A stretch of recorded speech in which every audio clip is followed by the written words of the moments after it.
Soc en Rubén Sorinyac i us volia parlar de la novel·la que he escrit, que és la meva primera novel·la, molt ràpidament, perquè estem fent aquesta campanya de crowdfunding i espero que li pugueu donar suport. Tot era massa fràgil, com el seu nom indica, és una novel·la de trencament i reconstrucció, també. És una novel·la que transcorre en dos trames paral·leles, el 2025 i el 2045.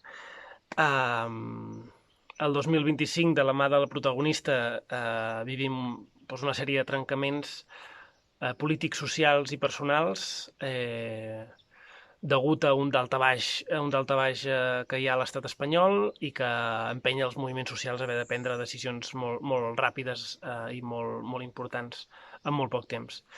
I el 2045 és la trama de la reconstrucció, tot i que parteix d'una ciutat, Barcelona, asolada pel canvi climàtic i la crisi energètica.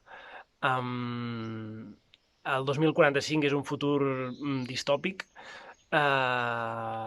i el protagonista viu o malviu en aquesta ciutat, diguem, fantasmagòrica, i, i bé, ha de trobar, en el transcurs de la novel·la, ha de trobar l'esperança i la reconstrucció de la mà de la resistència, que és el moviment, diguem, d'insurgència contra l'Estat.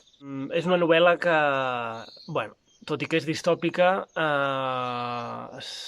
l'hem posat dins del gènere hope punk, perquè és un gènere que ens parla de, malgrat la foscor en els temps que han de vindre, doncs, sempre hi ha esperança en especialment si ve de les lluites col·lectives.